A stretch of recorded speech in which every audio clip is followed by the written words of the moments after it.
Karibuni tena to Kenyan Design Conversations. Hii ni space ya Mad Vibes, Design Arts, na zile real talks za kudesign, kudevelop na kulevel up maisha yako in style. Ko hapa kukuchanua while continuously upgrading each other, and also ni place ya kuchallenge our own personal beliefs. I know you know that, right?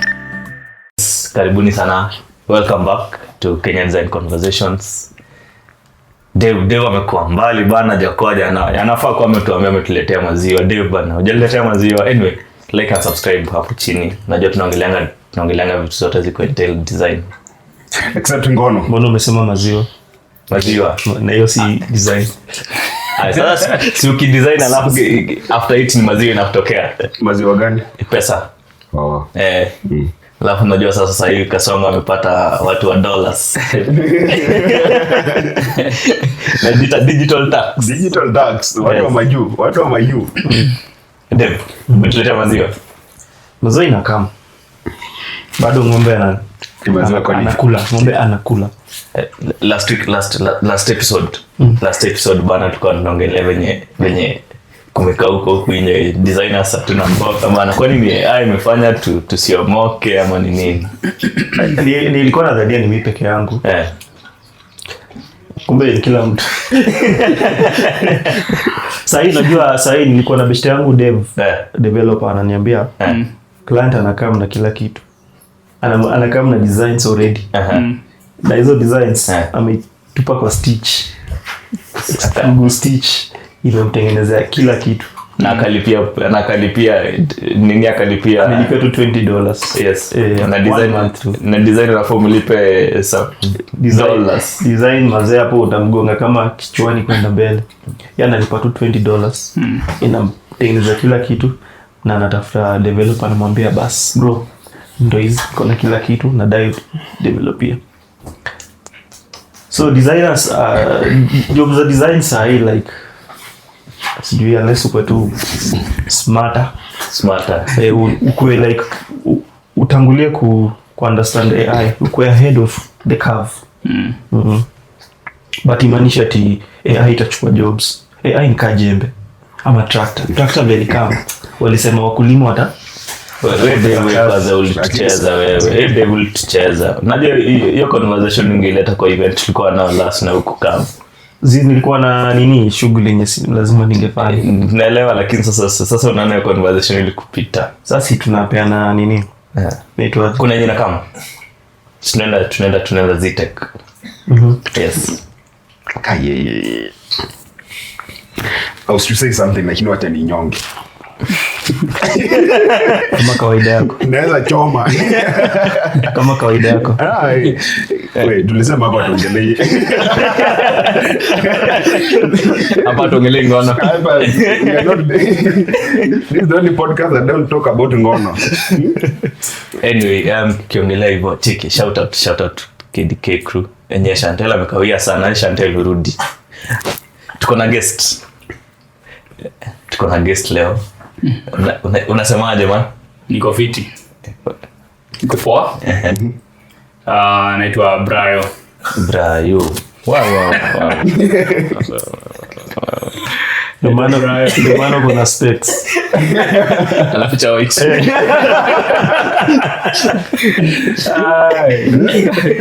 Yeah, naitwa Brayo. Nimejua KDK through Mose.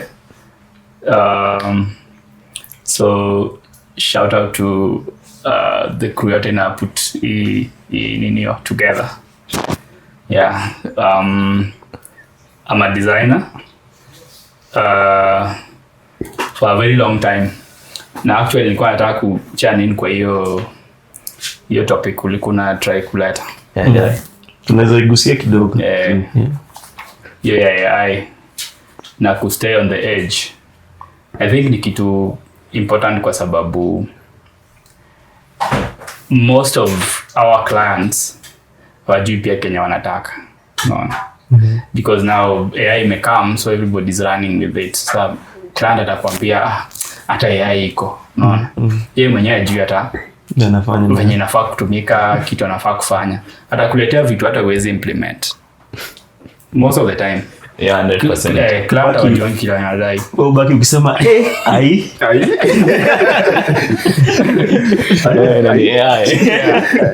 So I think one thing tunafaa kuangalia ni kufundisha clients. So peleka client darasani mpaka aelewe hata the value of money yenye anakupea. Unaona?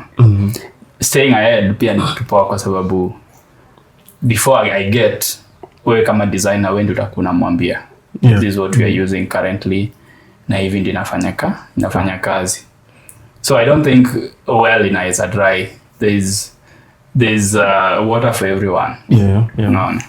So haiwezi dry, ni venye tu tuangalie how to stay ahead. Lakini kwa swali, kuna clients wangapi Kenya wanaweza kubali like what take through uambie like yeah you can do this thing with the AI.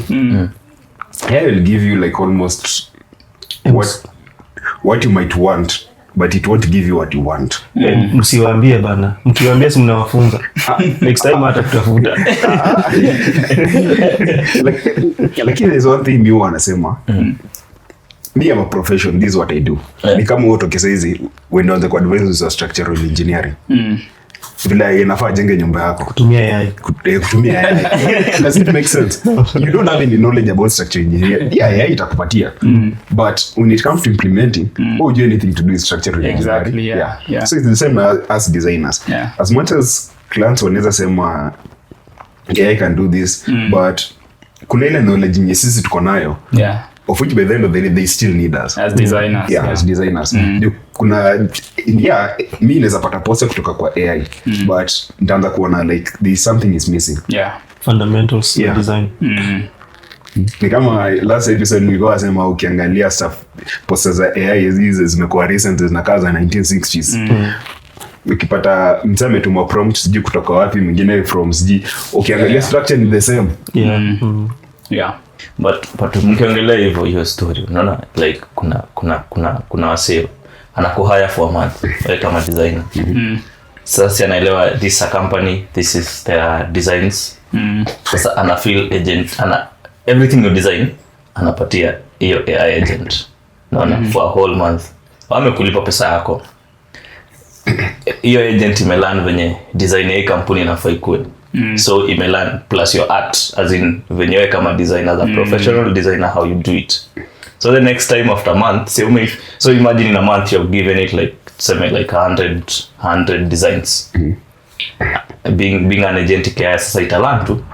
So the next like 101 inaweza tengeneza hiyo post. Na hiyo post haitakaa kama ile generic kama yenye clients wanaingianga cloud ama wanaingia yao wanasema nataka post ya hii na hii natengeneza. But this one, because your agent isha train you with your art. Yes. Sasa kipewa the next nini design inatoa. Uwezi sema ni AI. But me I have a problem in that. Yes. Sijui kama unafuatilianga hizi social media pages za football. No. Ukienda kufuatilia, ukiangalia like every season kuna kwa different theme. Ukiangalia kama Manchester United, theme ya last season but one na last season ni different. This season inakuja they'll come up with a new concept. So like as much as you can feed AI my artwork, AI won't think like the way I think. Because me tasema the first phase ya hii kampuni, in the first 3 months, this is the concept you're going with. Then the next phase I'm going to implement a different one, because there's some things I've learned the first 3 months that I'll need to do some tweakings and adjusting some things here and here to come up with something new.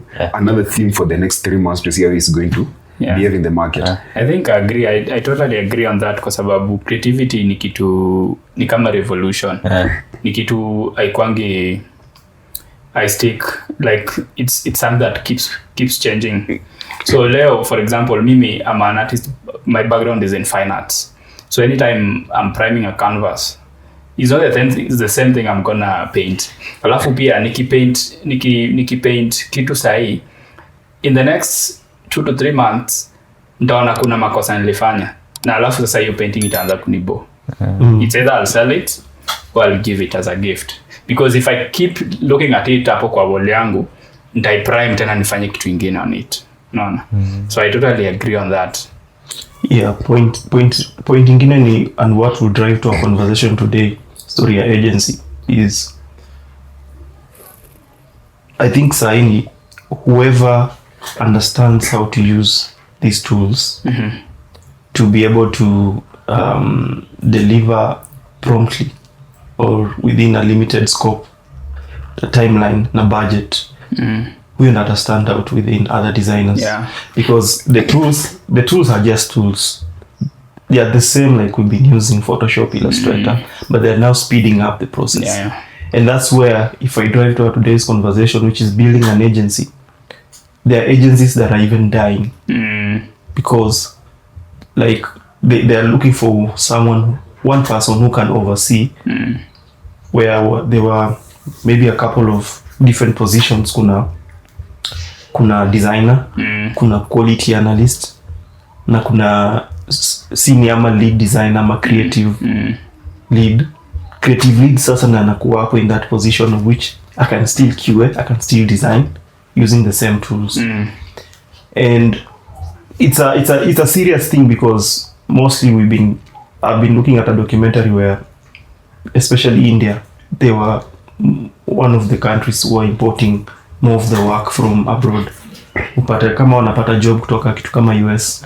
But right now, companies that are standing out in India or agencies are the ones that are actually, they have used or their AI is part of their workflow, work process.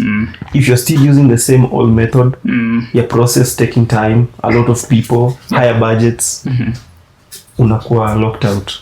True. Online kweli. Hadi kuna this new ruling ama ilikuwa passed in China. No, China is one of the countries that zime adopt AI like full fledged. So walikuwa wanasema like hata kama kampuni inatumia AI lazima kuko na humans, like don't bring AI on board and chase humans from work. Sasa mani lakini wewe for software developers my friend huko China wao walikuwa naenda nyumbani. Actually that was a very good rule in China because like right now we are living in a world whereby people are becoming, mostly those guys who own companies or the CEOs and those top managers, they're becoming too greedy of cash. So the best way is, like, if I can employ an AI agent, it can do work for around 5 people. Maybe this is 50,000, 100,000, 200,000. If a certain combine, see, it's going to be a benefit for the company. But by the end of the day, you don't see, you are creating a huge gap in the market. You're sending these guys home. So what are they going to do? Nothing. And then it's going to, I think by the end of the day, it'll let an economic collapse. Because there's so many people who don't have work. Do you think people have businesses care? They don't. They want to cut costs. But they care about profits. Usually, as of now, ataka ni mimi I'll celebrate. But you imagine a population whereby you have like almost 10 million people who are working. Now you're using AI, you've cut almost 9 million people. What are you going to do? People are going to riot. Sure. The economy is going to collapse by the end of the day. The economy collapse, then kampuni yako itafanya nini? And then you also need, tuseme kama you deal with consumer goods. You've cut this job. So watu wenye walikuwa wananunua hii nini hizi stuff zako ndio mwa chase. So unapata like the market, people don't have money, so we're going to buy your product.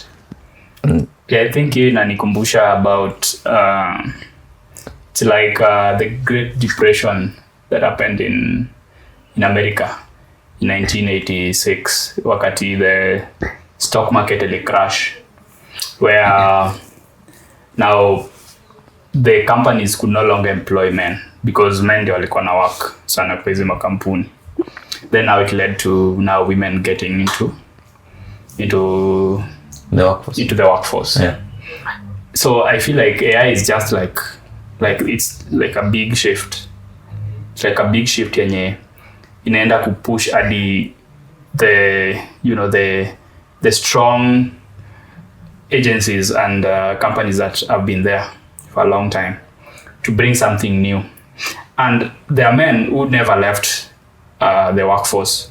So hao ni sasa hiyo yenye tunasema wenye watagrow na the technology, wenye watagrow na the change. There are people who are left out and who never recovered. So there has to be those two different sides of that coin. On that point, do you think AI is going to level the playing field?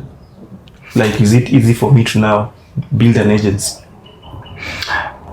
I think so. Or for anyone else who doesn't have an agency, will it be easy to get into the market? I think so, kwa sababu as designers, one thing people identify as with is creativity, and creativity is something that ubunifu, like it keeps changing. So it will be very easy for people to still build agencies, but now focused on creating solutions for specific challenges. Unajua challenge haikuangi moja, so you can solve this challenge today, tomorrow itakuwa challenge ingine. So right now the challenge that creatives are supposed to be targeting, it needs the adoption of what is here, the AI. So anybody who's gonna learn that system and master it very well atakuwa different creative. Ndio maana unasemanga, tunasikianga hata tukibanda tunasema weni nyinyi mlisoma kitambo, you don't know the things that are happening right now. So you might learn, we might be, there are old designers who sahi hata ukutana na yeye tuseme mtu alisoma design in the 80s, wezi compare na wewe because when utakuwa unamfunza. That's why they had to stick to other things. For example, most of them had to be lecturers. Yeah. So because they never, your tempo ilikuwa so hard for them, because the lecturers who taught me in uni, they can't sit with me kuongelea design sahi because they don't know, hawajui kitu inaendelea sahi, unless they've been progressive kwa hiyo with the system. Because if you look at the designs, the craft that you learned in uni and what you perfected sahi ni vitu mbili tofauti. And remember, education is a curriculum, so then they are teaching what they know, but not what keeps changing. So that's why it would still be easy for people to build agencies, very easy. But now focus on what the current affairs. So the current affairs right now we need solutions. And what's the solution? AI is going to speed up our workflow.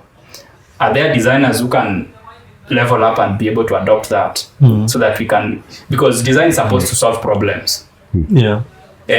Design is not like art. Yes. Art, it doesn't have to solve a problem. It's an expression. It's an expression. That's why most designers wanaambiwangwa focus on solving the problem. Businesses wanataka designer anaweza leta profits. If is your design catch enough so that it's able to bring us the value, hiyo kiki and all that. That's why people are jumping on the train.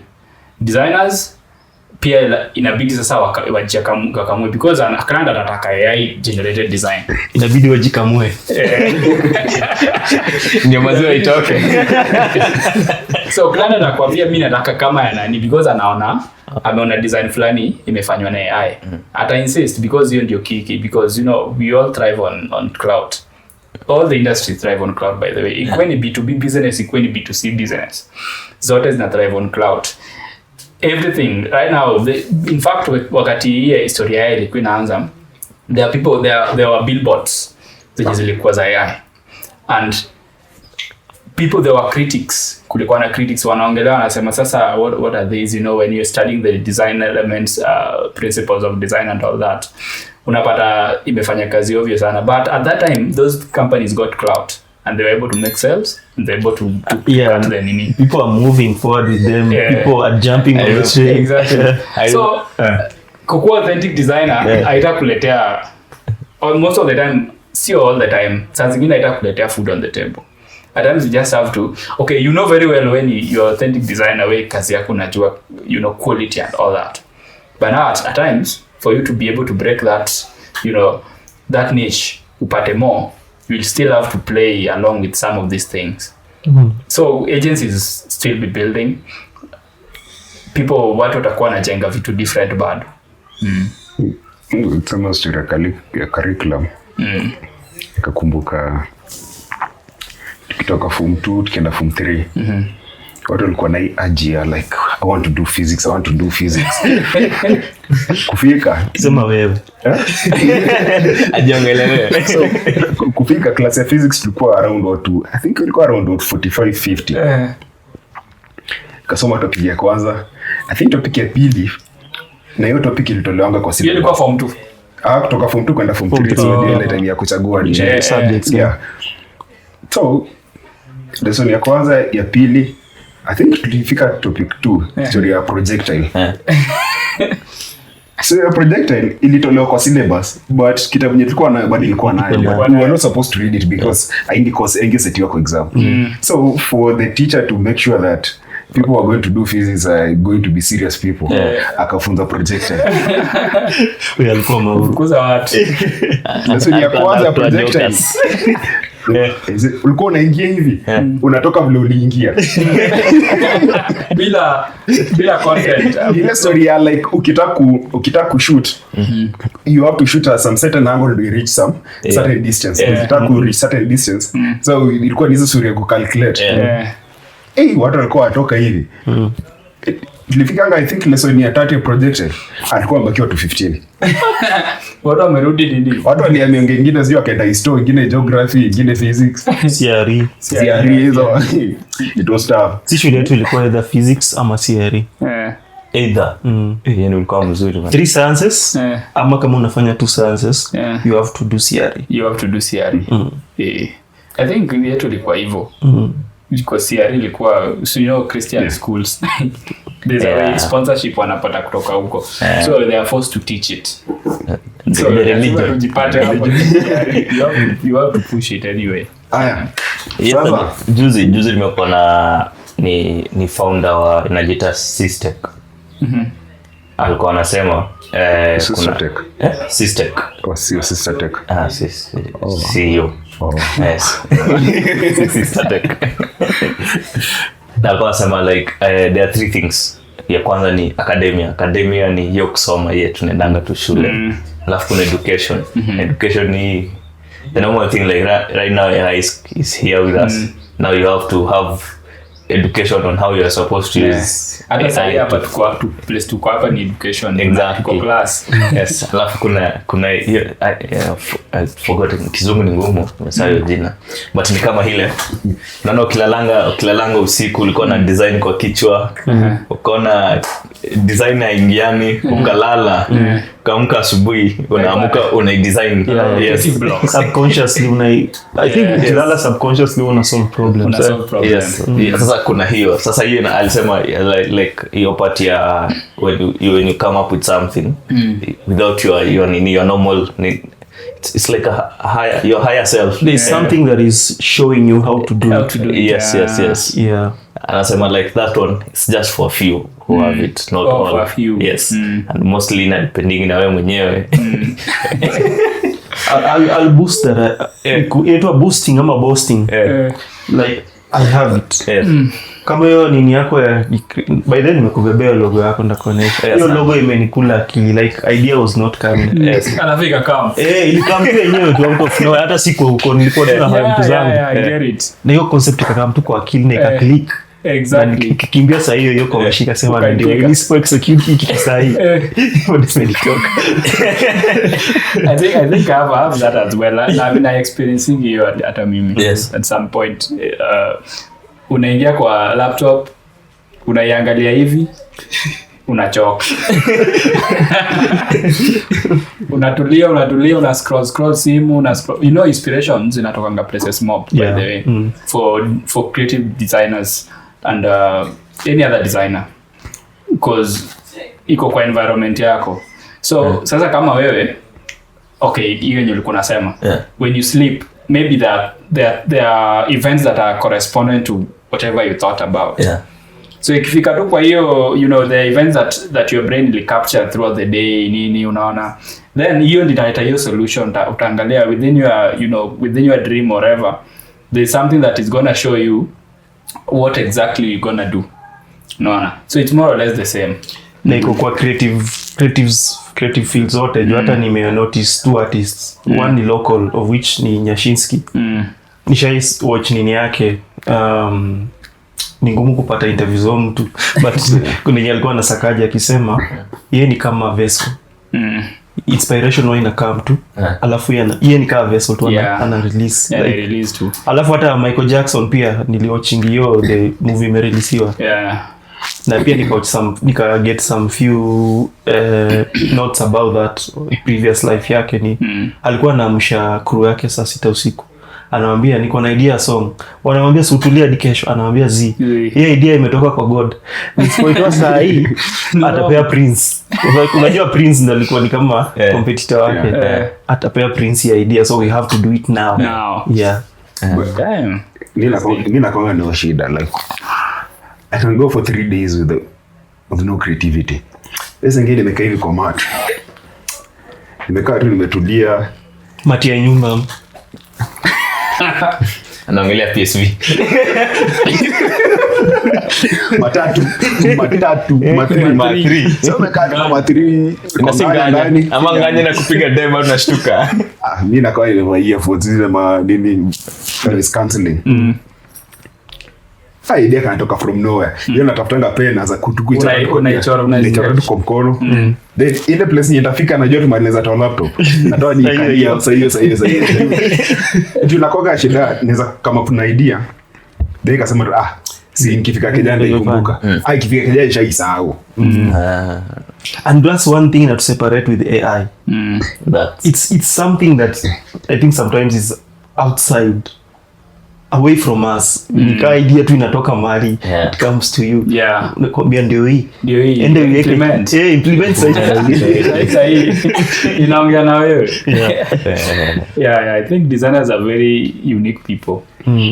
Sasa viko as well, like for a person like me, if I want to start an agency today, we know that there's so much that run in an agency that most people don't know. I'm going to be as I attack kufungua agency, but you don't know the logistics of the agency.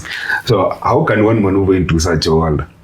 Best in Kenya. It's best in kwanza tukianzia Kenya kitu kwanza tu kabisa. If you want to start an agency, sasa si lazima tu ukuwe na ID. Ndio ufanye business registration kwanza and everything hizo. Sasa unahitaji around 15 to 20k. Hiyo tu ndio bare minimum to have like a legal agency. Alafu after that sasa ndio unaleta hiyo as a professional. Mimi niko nasema wenye mnafanya KRA, hii video mwakili imefikia KRA. Nani wanafanya KRA? Wenye mnafanya KRA. Sijasema wewe wenye mnafanya KRA. Ndio nilikuwa nauliza nini. Una KRA ka KRA. Like mtu asamazie video KRA. Ukitaka kunikujia nikujie. Like me, I've never understood. Me, I want to open a company. This is an agency. But at the end of the day, this is, I want to tell the government, like, I want to do business and I want to give you money. It doesn't make sense when I want to open a business, I need 10,000 shillings for business registration. Why not just make it, let's say, like, for citizen maintenance, make it 1,000 shillings to open a company. Because by the end of the day, I'm just making myself legal that this is a business I'm going to be doing, this is a transaction I'm going to be doing, and this is the amount of money I'm going to pay you. And it's just a name that is going to the database. Exactly. Hakuna kitu tricky hapo. But now this is a bit easier as long as you've done business registration and you open. Unafoambiwa sababu bank. Unajua business open business account peke yake kwa sababu unapata some businesses wanasema they can't do business kama 75. Ujite ni 75, umepewa contract kama 75. Alafu ukitaka kulipwa unalipwa kwa mwezi kwa nini account inasoma mose. So businesses say you need to give us something niko inasoma 75 in account. Lakini unajua kufungua sasa business name ni thao, lakini kufungua business account ya bank kiona jina the minimum can use 3k. Yes. Yeah, ni sawa, but when it comes to the government, Yes. why do I need to pay government 10,600 or 700? No, that one is Sini 20. No, ina vary from business. Kama ni limited liability. And Fungua company- limited, mbona ufungue ingine utakujiwa. hiyo limited ndio sasa unalipa hiyo 15 to 20. Yeah, 15 to 20. Yes. Limited sio 10,000? 15 to 20. As in, you see the Limited whole 10,000 registration. it's 10,000. 10,600 Kwani nyinyi 700 mregister mwisho lini? Huh? When did you last register Juzi. businesses? Kwani uliongeza? Juzi. But you see the reason I'm saying is between 15 to 20. You see like kuna hizo like kama bank utalipa 3k, ingine utalipa some fees. So by the time you are settling, like you have a whole like a whole yo like legal nini kila kitu umetumia almost 20,000. Ngoja, bank gani walipa 3k? Lazima deposit 3K. Lazima. Hapana, nilifungua DTB, si wako ni Business.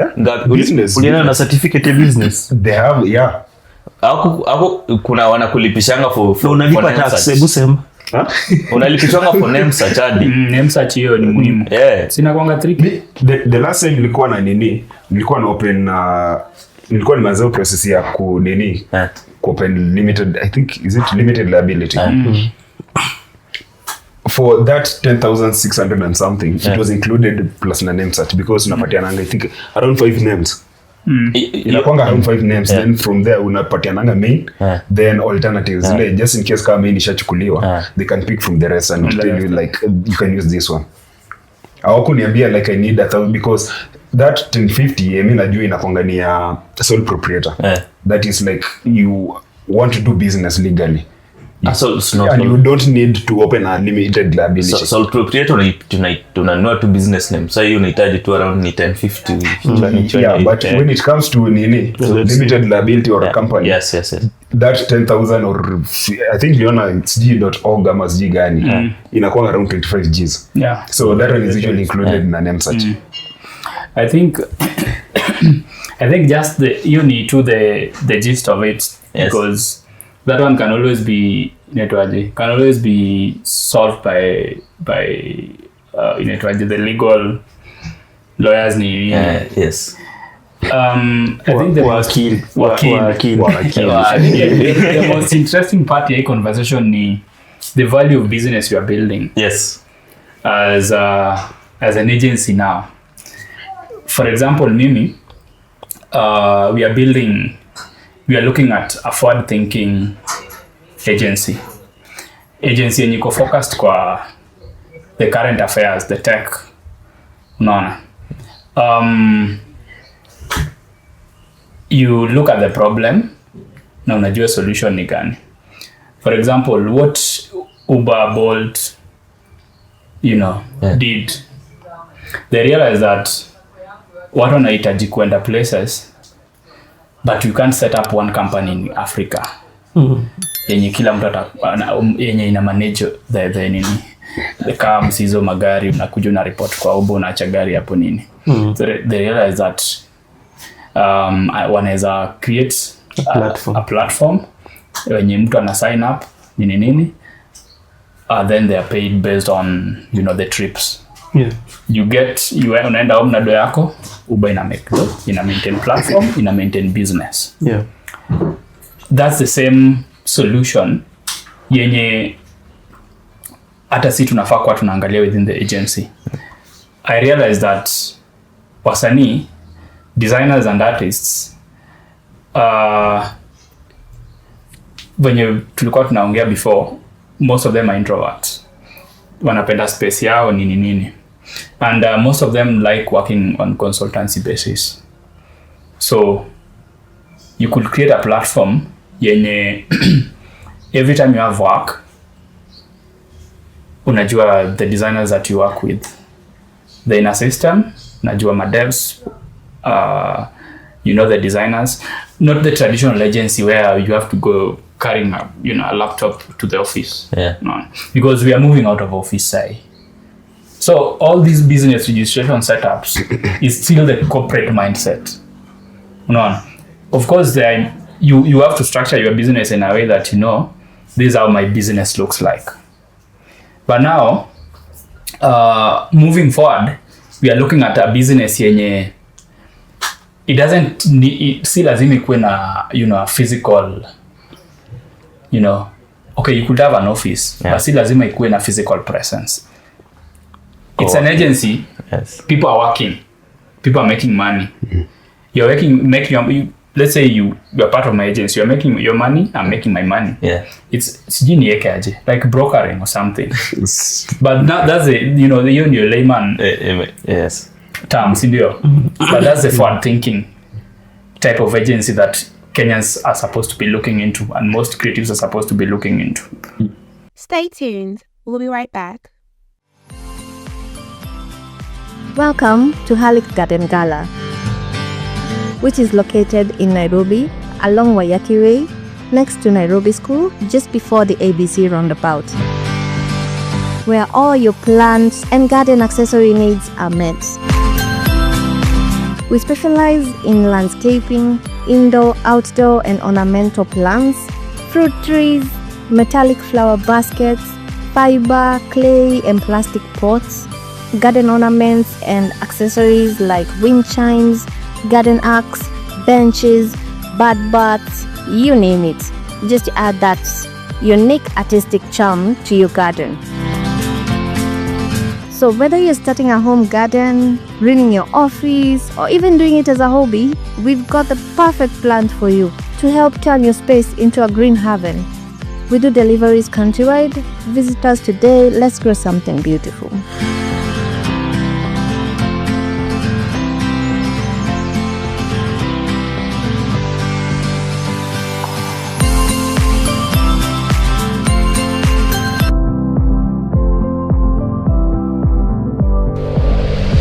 Mimi niko na another idea.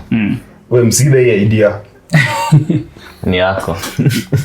Niko kwa nini tusifungue like Tinder ya designers? Like a client can log in, then they swipe left or right. They look at your details, they swipe right, and then when you connect, sawa, pause tu hapo. Umeingia Tinder sahi ni masharp boys wote. Hakuna huko mtu. Mpaka wameka hiyo demo Mike Soko kwa hapo. Sijui anaitwa nani from Ruiru. Huko ni sharp boys tu sahi. Anaitwa Mbovi ama Mbovi is the father's name. Yeah, but sasa dem amepewa jina lingine. Picha ni za but anaitwa sijui nani kutoka. Kama wameingia huko watakuja waingie space bar. Waingie space bar. But I get like this one works this way, like if you want to sign in, you have to do like so unaonanga like saizi kuna hizi ma online ages hizo za majuu, like you have to do like kuna hizo verification KYC 3 years like Upwork KYC. So like kuna ya kwanza, kuna ya pili, then kuna ya pili I think inakuwa ni interview, then kuna ya tatu like assessment, then from there you are approved. Yeah. So it's not like kama ile joke. Yeah. Tinder tu mimi naingia then natafuta picha za Mariga na I get you. By the way, that's the idea. I think that's the same thing that I was talking about, forward thinking. We know the problem. Na sasa si ati tunaleta solution na zile ideas za kitambo. Unaona? Ideas za kitambo zinabaki za kitambo. So we ensure that the problem that we are solving, it's a modern problem and it needs modern solutions. So hiyo ndio side agencies tuna build sasa inafaa kuwa ina incline to. Si ati unataka wasee wakuje, you're building an agency now, you want people to be coming to, let's say, to Westlands, and people are seated there, unawapea brief. Naambia ndio client, ndio kazi tunapiga leo for the next couple of months. Alafu you have the brief, alafu watu wanaenda kwa desk. It's supposed to be the technology focused, tech focused. Najua we can build a platform where designers are able to show up. You scan the profiles, unaona designers wangani unaweza work now. Kama I don't know if you've worked with 999 designs, you're able to set up your platform. They verify, they put you at a level. If you are a midweight designer, if you are ninio, ama you are junior, then so their work, it's an agency, yes, digital focused.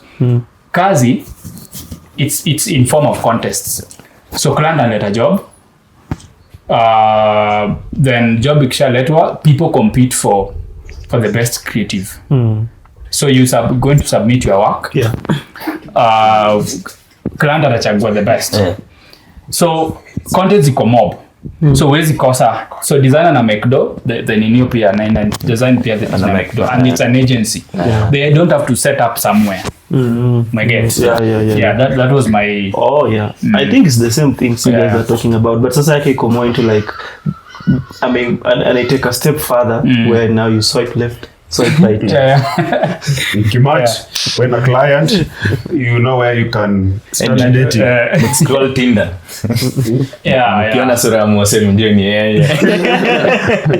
Mimi siko Tinder tukitafuta unless kama pengine Mariga ameamua kutumia picha yangu. Lakini umejua kuscroll left na right. Ulijua aje kwa kutumia Tinder? Nani hajakuwa Tinder?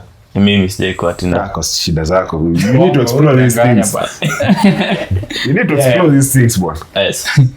Anyway, agency 75 inaendeleaje? Maisha yanatandika. Kuna clients. Kuna clients mzee.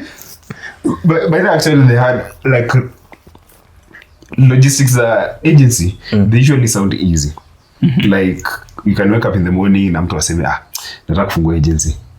Then you've seen how some agency works, then you're like, yes, it's something I can manage. So nasema agency ni kama kibanda. Mariga kuna neto aje ushuhuda.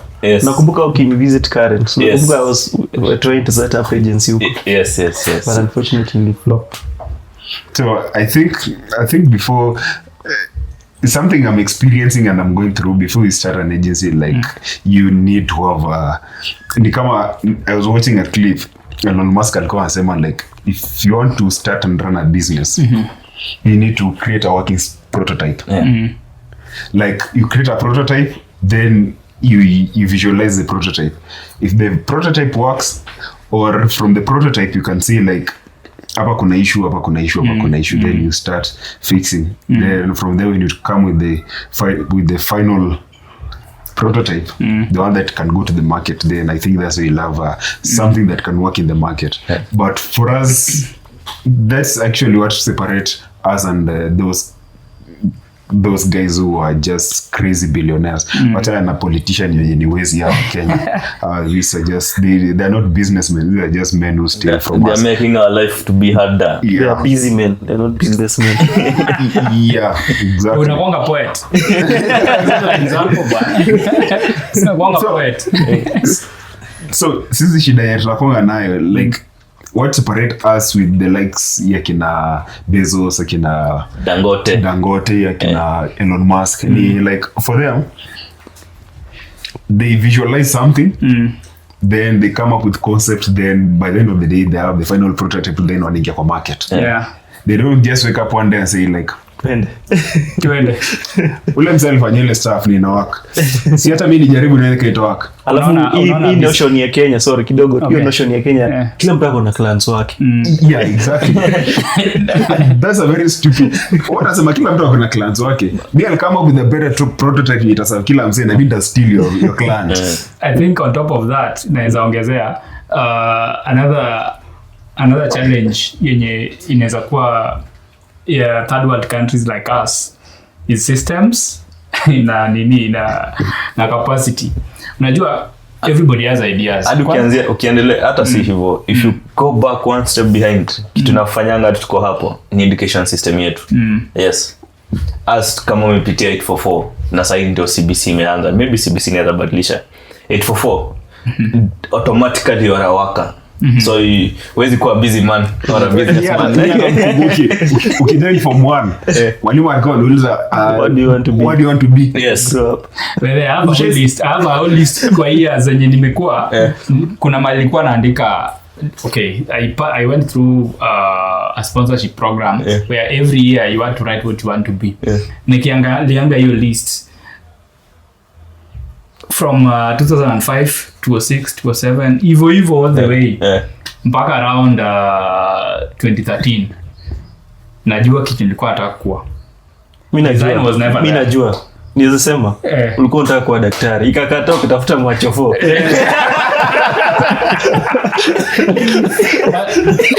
Majovoni za kuandika. I didn't even know I would write a book. Hata sikujua ndawaandika. By the way tuongelea story. Ndio uko na kitabu wewe. Angalieni hapa. Yeah, I'm an author. I write books. I write non-fiction. I'm also a masculinity coach. I talk to men. Nice. Na women kidogo. But mostly men. Men are my main, audience. Unaongelea women kidogo ni nyoko na masculinity ama Hao ni wenye wanataka kulearn some tips about men so that they can maneuver the dating market, because I talk about intergender dynamics, modern relationships.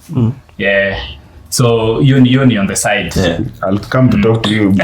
My relationships, I've had several failed relationships. Your story nafaa to close nayo ndio waambie wasema utapata d-books zako ni nini. But for now there's a point you're making. Na I think ukumaliza. Ulikuwa unataka kuwa nani? So kuna driver. I grew up in the village, so we thought drivers are a career. Driving is a career. Yeah. But it is a career. It's a career with it. Actually, people are making almost $1 million plus. Yeah, but typical driver. Yeah. Yeah, okay. Then there's a doctor there. Of course. Kuna engineer, so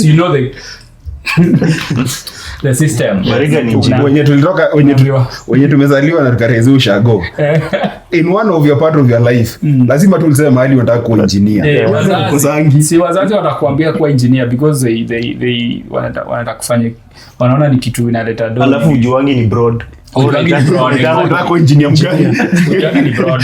And we didn't even know. By the way, for me to become an artist and a designer, ilichukua a lot of time for my mom to grasp the whole gist of it, because even when going to uni alikataa, alisema ni kuwe mwalimu. Everyone, I think most of us kwanza ndio tumetoka ushago.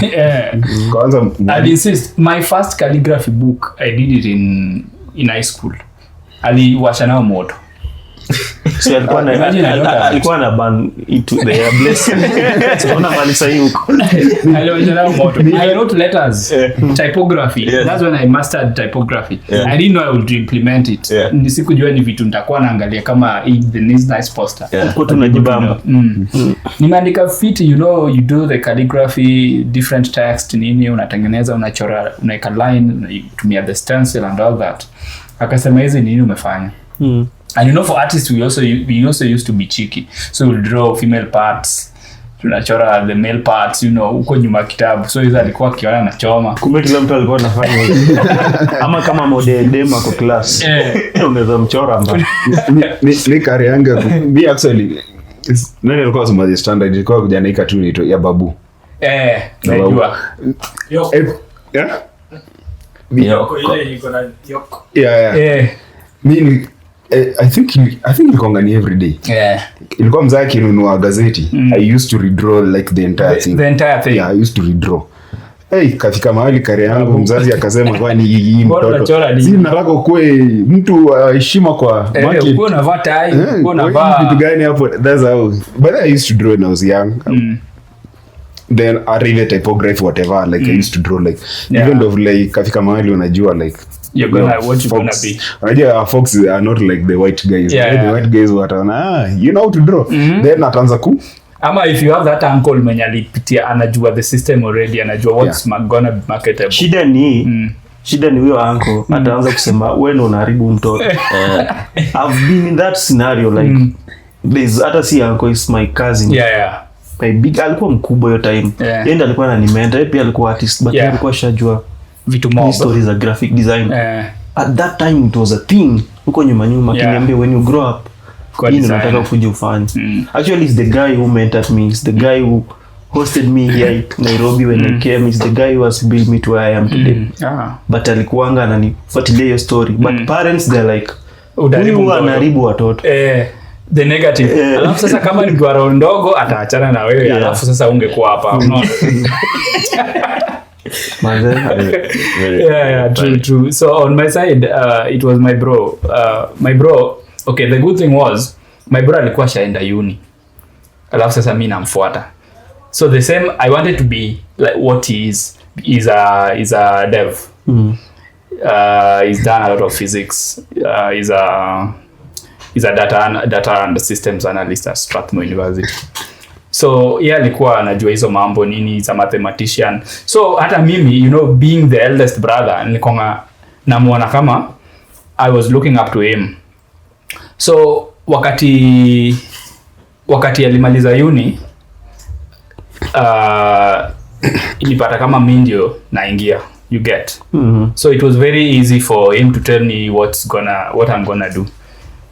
Akaniambia, wewe, with what you have, you're going to do design. By that time animation was just starting.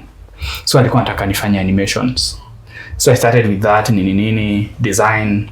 I later came to understand that the industry is very big. The art industry ni kubwa. Kuna product designers, kuna interior designers, kuna multimedia designers. All that. Sasa unachagua ni wapi unataka kujibamba nayo. Yeah. So there's always a story. Interesting. And now there's a story about agency. Hey, you must have some agency is not good.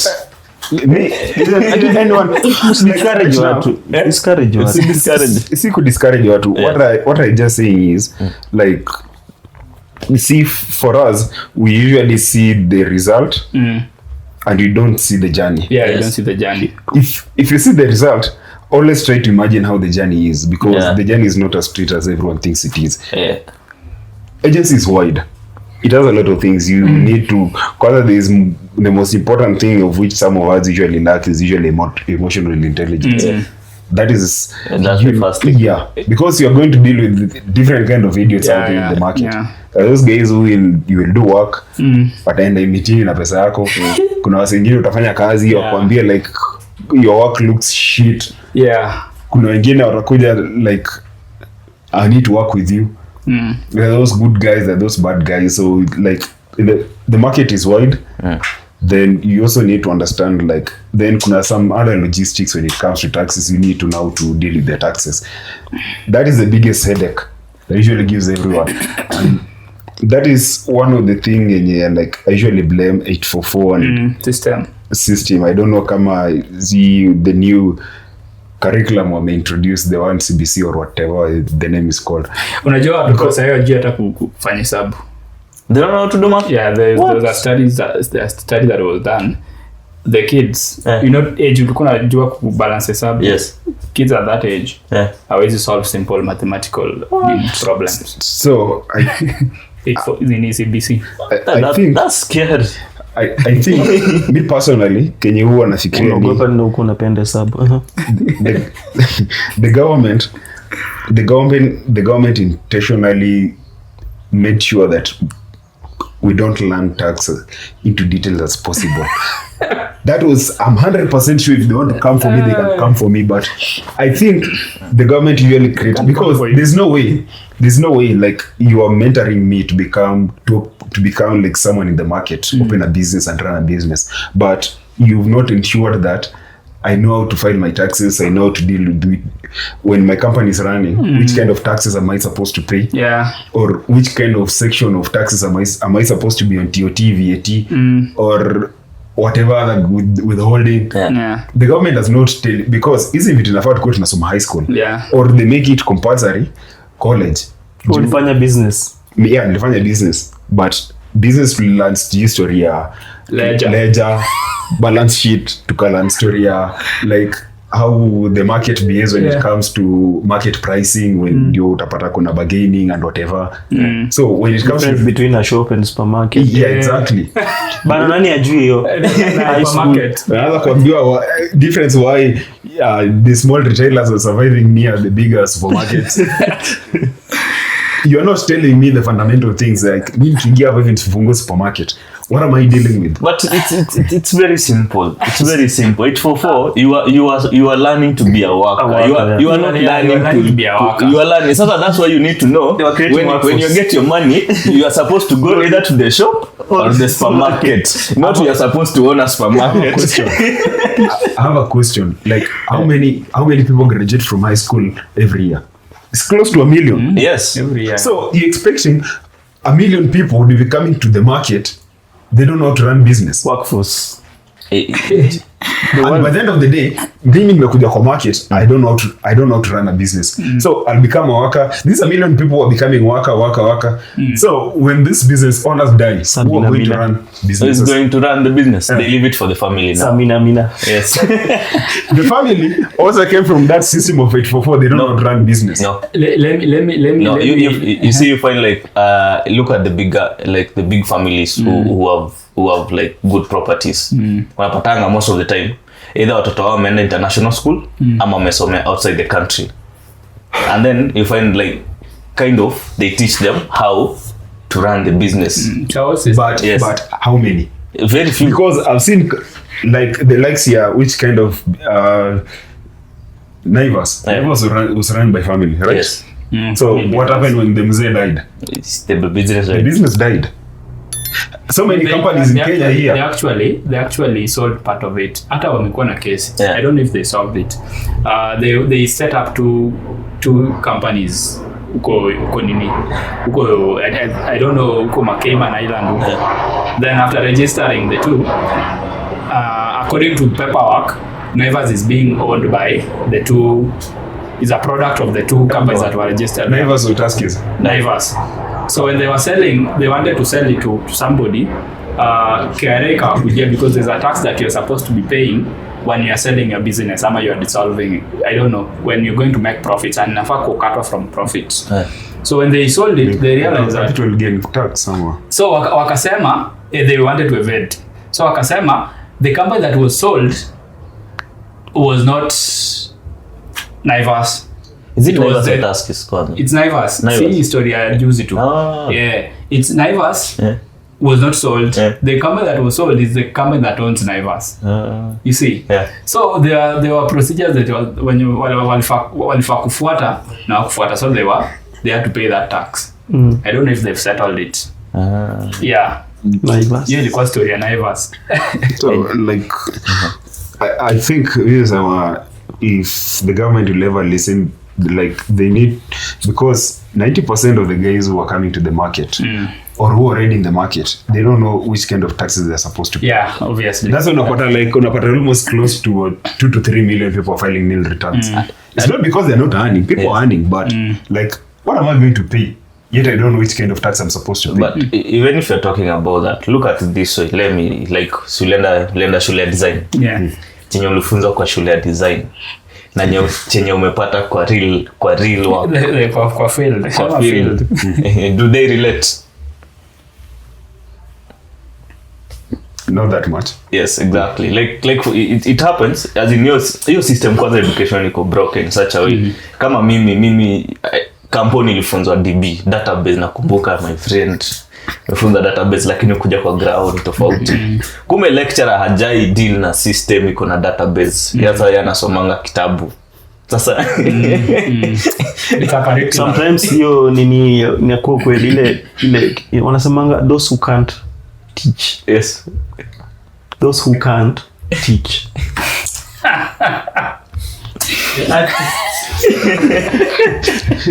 Like this is why the government need to start giving practicals. Like these are businessmen. But this guy can teach. Mpeleke shule afunze watu hii business, because only himself already has experience. There's no way utaniambia like there's no way mseka mimi nitakuja nianze kufunza jinsi ya kununua Lamborghini na sina Lamborghini. Does it make sense? It doesn't make sense. It doesn't make sense. Mimi nikuje nikuonesha jinsi ya kurun a $1 billion business company. Mimi kioski imenishinda kurun. Nyinyi ndio mlienda the wrong subjects. Mngechukua tu agriculture. Mulime saimu. Kila mtu mwenye anafunza agriculture kuna shamba. Ni practical. I think kuna kilikuwa nataka kuchana in kwa hapa story Mose alikuwa anasema. So I think ideally government haiwezi sort anything. Yes. Okay. Ni sisi wenyewe we build systems that work. For example, a serious association of designers yenye itakam push all these agendas huko kwa top level, because we are talking about these things. Root ajui story ya design, ajui kitu na work, ajui kitu I work, ajui. Totally agree. Alafu akaleta digital task. Munipe kiti, I will represent you guys. Totally ushapewa. Mwenye kiti ashapatiwa kiti. Ukipea hivi nikifika huko na kula na wasaa. So right now we are building something. Yeah. I think that's how I met Mose hapa. I started building something, association yenye inaita designers pamoja. Okay? And not just designers to talk, designers to, you know, this to be political. Tuende Canaan. Kupush hizi vitu. Engineers have them. They have a situation of engineers. We can talk about our issues hapa, alafu kuna venye tunazipeleka kwa high level. So that sisi ndio tunajua, you know, we dine with the big people up there. Because it's a system. We have to be part of that system and we have to know our place within the system. Right now we are building something for authors. We are building an association of authors as well. Self-published authors, because the traditional nini zinakufa. That's what I was saying. Traditional publishers inakufa. So right now there are many self-published authors. Unaandika kitabu yako, unajiuzia, unafanya kila kitu. By the way, mimi niko na books pia. But they are fictional. That's very interesting. Where sasa unafaa kuwa part of that. Because it's very easy when you people have an association, you can discuss your matters, then we have a recognized body inapeleka those conversation to higher level. Alafu sasa nyinyi ikifika hapa, nyinyi sasa ni discuss to and you distribute resources. So government, by the story ya CBC, it was an idea that was stolen from a university professor. Did you know that? Professor, there's a professor from Luoland, anafundisha somewhere I think in America. He built CBC. Ikafika kwa table pale kwa, you know, politicians how they behave. Ikafika pale hivyo mali watu wanaenda kudiscuss the idea. CBC ndio hii. Jamaa aliachwa nje. So unaona venye mlango umefunguliwa. Ameambiwa tulia hapa. Those people went na wakaenda na idea yake. So the last time people heard of him, alienda kwa TV station to complain that government cannot implement what I built because we don't know how implement. You know, as designers, client anakatalia kazi yako, anahaya designer mwingine, anashindwa. Unaona? Anashindwa kutumia hiyo nini. Anaidrop ama inakuwa ngumu sana for them to adopt. That's how CBC became what it is right now. It has struggles. My mom is a teacher, CBC teacher. Amekuwa teacher for all that period, but sasa wali transition to CBC. Into CBC.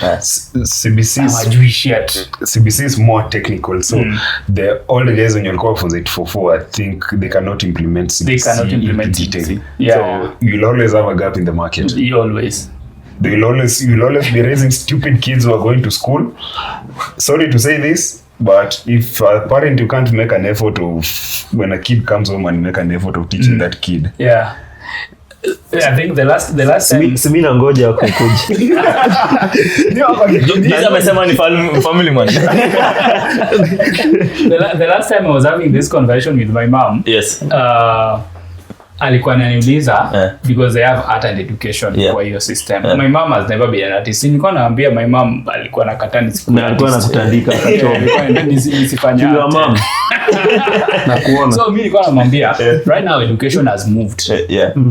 We right now it's more of if you want to we can't be, they no longer called teachers. They're instructors. So right now the government inafaa ku develop system yenye tunajua these are instructors.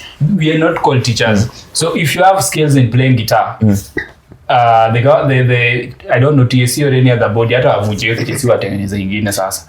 Unaona? Yenye tunajua we have instructors that wana instruct how to play guitar and musical instrument. Unakanjwa do yako fiti, unaishia. Na unajua the reason why government cannot do this is because they can't allocate money for that. For you, ume learn design for how long? For very many years. Utataka kuchukua ile pesa kidogo. Of course. But sasa wewe ndio uko na skill ya kufundisha ule mtoto. Unaona sasa hiyo gap ni big. Utaenda kuchukua 20k gavana akupea ukae kwa class for 3 hours kufundisha guitar and you learned it in higher level and you're supposed to be leveling. Even the fees of paid can't quantify the amount of being paid. So they've transitioned to skilled economy, but they can't even pay for that skill to be taught to the kids. So inabidi mtora, I think 844 was very practical with how Kenya is made and how third world we are. It was comfortable because you know very well we are not teaching you the skills. Unaenda kuilearn kwa pale juu in uni ama tertiary. But sasa wamerudisha pale chini, parents can't afford it. Then now the money is not even there for the government to allocate ndio walimu the right people. But mimi hata niseme ukweli. Like we have there's no way like you can tell me the government can't fund.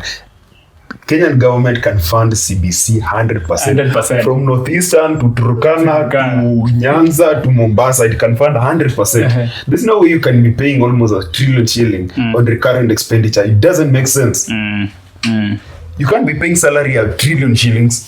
Punguza hasira. So me nasikia watu wakisema like the government doesn't have money to fund education. Why can't you just cut the government jobs? Because there are so many ghost workers, there are so many repeated jobs in the national government, in the county government. Unapata like 2 people are doing almost the same thing. It doesn't make sense. Wanajita colleagues. Yeah, you can reduce like the government expenditure, the recurrent expenditure to about 400 billion. Yeah. The rest of the money you can put into education and other things. Because what is important. Sasa unajua Ruto ndiye ako pale. Hata sisi ukiangalia angalia system how China is raising their kids. Yeah. Like intentionally these guys they are funding education to the kindergarten level. Bado unapata like mtoi ni mdogo but anajua weaving already ako na knowledge ya nini. Yeah, so many things. Sisi huku hivi mtu yako kindergarten is like kazi ni kusema tu baba mama. What the fuck, where are we going as a country, man? Like so anyway lakini Kenya iko na pesa. Kenya has a lot of money. Foreign investment. Unajua hata kuna kitu na export. Foreign investment in our old economy yetu sai. Because we don't have pan paper that we used to have. We no longer export cotton or whatever. We don't have industries. But it has been made that way by design, so that some few elites can be more richer than others. True. Yes. We are even making sense. We used to learn about how big textile industry was in Kenya, how sisal was a huge thing in Kenya, like how millions of trust to me. Let me tell you, still it is. It's the same thing. Like you see, like right now, look at avocado business. Avocado business is business. But now the elite ones, hao wenye kwa hapo ndio wanafanya biashara. They're saying they're supposed just to export avocado. Ikiwa avocado, yani kichuno hivi, exportiwe. Naona, alafu inarudi kama product. Lakini hao elite bado, they have money that can even build their own processing farms. But they can't build. Yes. Make it really make sense. Like okay, ilikuwa sema story ya textile industry. Like in Kenya we're not supposed to be wearing other people's clothes. Those people who sell mitumba, you can forgive me. Kenyans you're not supposed to be wearing mitumba. Tommy and head figure. It's being manufactured here. It's one of the in Mombasa. Yes, true. I know that. This thing hata Domanji kwa hapa Tatu City. This stuff inakuja na kuwa manufactured in Kenya. All raw products zinatoka Kenya. Finished products Kenya inexportiwa. Then it's imported back to the country. By the way, product imetoka Kenya as finished product. Let me surprise you.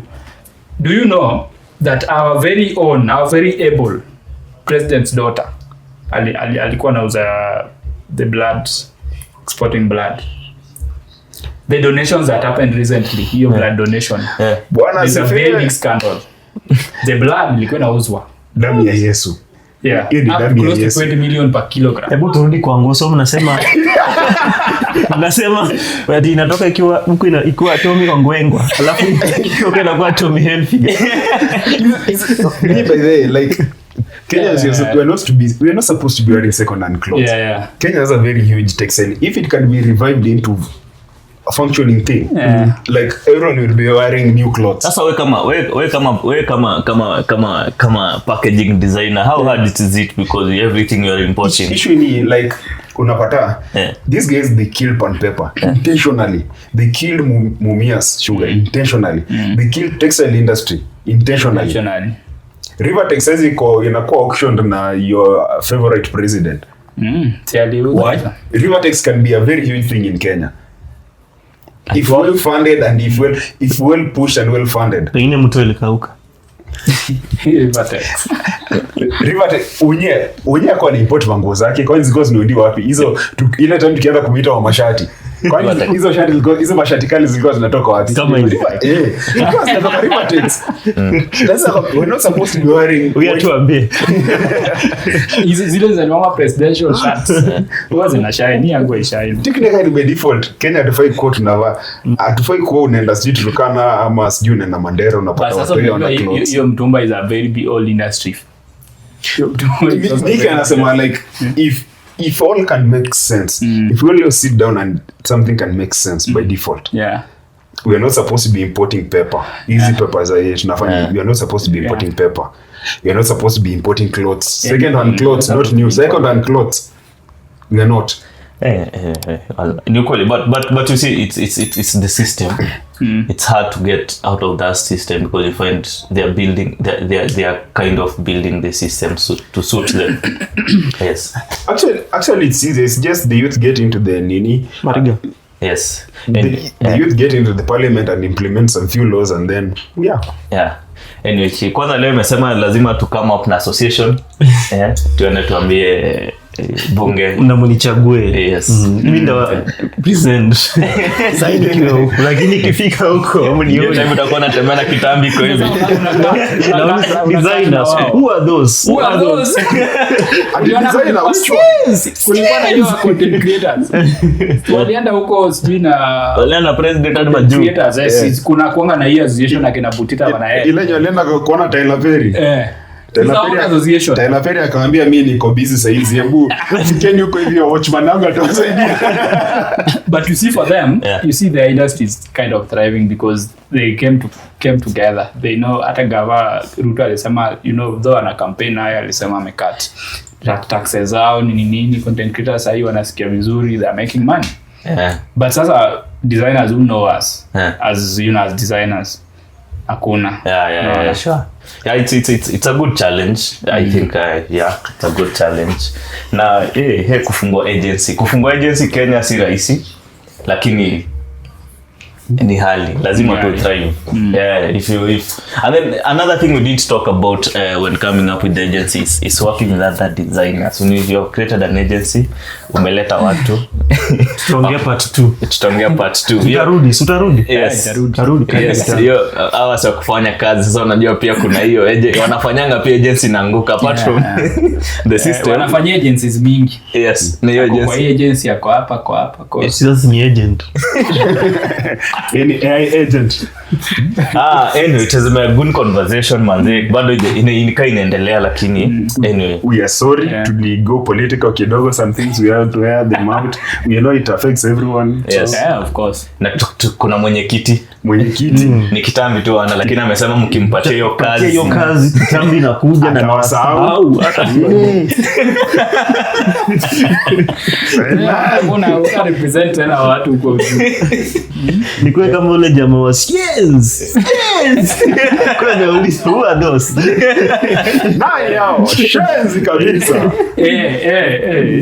atuoli ala. Stay tuned. We'll be right back. Welcome to Halik Garden Gala, which is located in Nairobi along Wayaki Way, next to Nairobi School, just before the ABC roundabout, where all your plants and garden accessory needs are met. We specialize in landscaping, indoor, outdoor, and ornamental plants, fruit trees, metallic flower baskets, fiber, clay, and plastic pots, garden ornaments and accessories like wind chimes, garden arcs, benches, bird baths, you name it. Just add that unique artistic charm to your garden. So whether you're starting a home garden, running your office, or even doing it as a hobby, we've got the perfect plant for you to help turn your space into a green haven. We do deliveries countrywide. Visit us today. Let's grow something beautiful.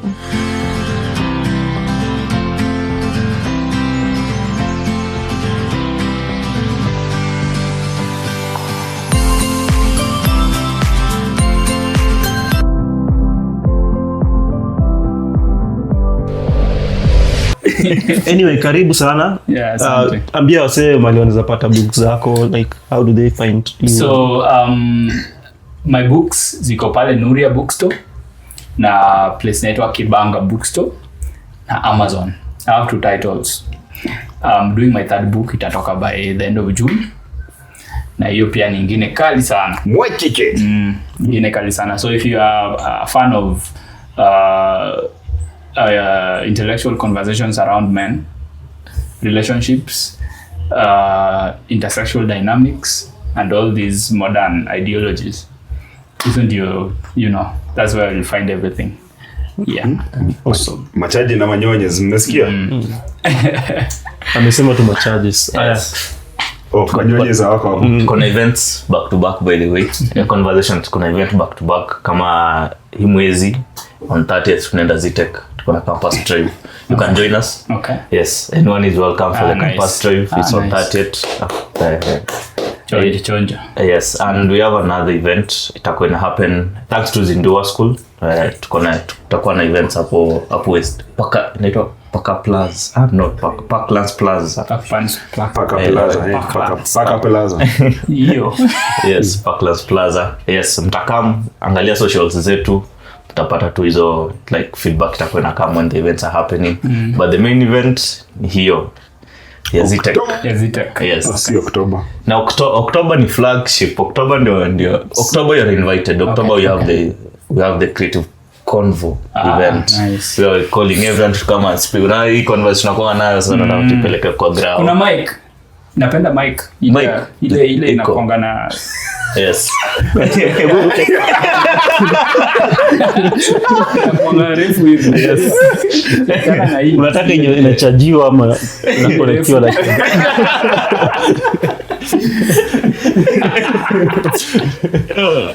Anyway, thank you so much for making this. Mariga, ambia watu subscribe tufunge. Like, subscribe. Na kwanza piga like moja ya Dev amekuwa away for some time na amerudi. Na piga ingine kunyekea vote. Yes. Ingine na represent. Yeah. Na wasahau tutadiscuss hiyo mambo vizuri sana. Na usisahau usisahau ukipata hiyo cheo. Nyinyi wanne wasahau. Lakini wengine wote That's been a good one. Yeah. Cheers guys. Cheers. Bye.